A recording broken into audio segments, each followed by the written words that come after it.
what does the future of Wikipedia look like? Say in 10, 20 years, what does myself, the audience, what does the world look at Wikipedia? Well, I mean, I think some things are not likely to change very much at all.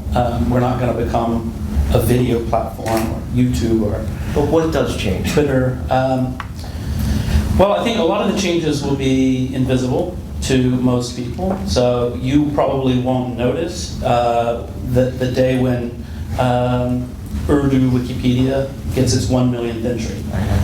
So growth in the languages of India, Africa, China, etc., is something that people won't see, but we see it, and it's really important to us. That global, getting knowledge to people who traditionally have had very, very little access to knowledge is really important.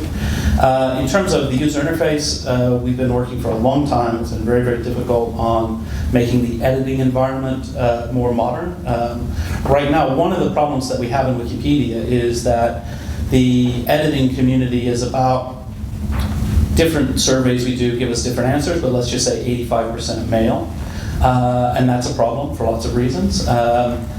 So we want to diversify the community, but when we ask, why is it like that? And I'm always very careful how I say this. I'm not saying girls aren't good at computers, but one of the reasons is that editing Wikipedia is fairly technical. You need to know wiki markup language, which means you kind of need to be a computer geek, and computer geeks are overwhelmingly male.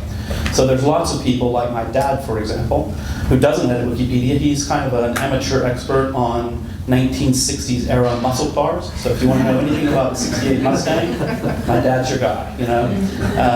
He's read hundreds of books. It's his hobby. He knows all things about it. But he wouldn't edit Wikipedia because he clicks edit. I mean, he's no longer all caps dad. He was that for a few years.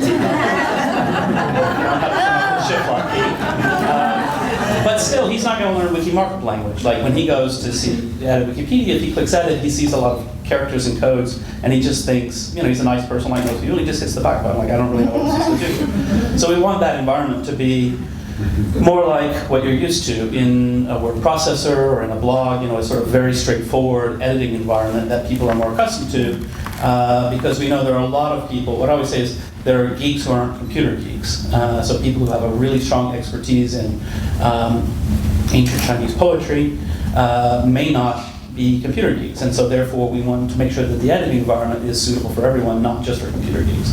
So that's a big change that's in the works. It's actually, you can try the visual editor today. It's not quite there for power editors.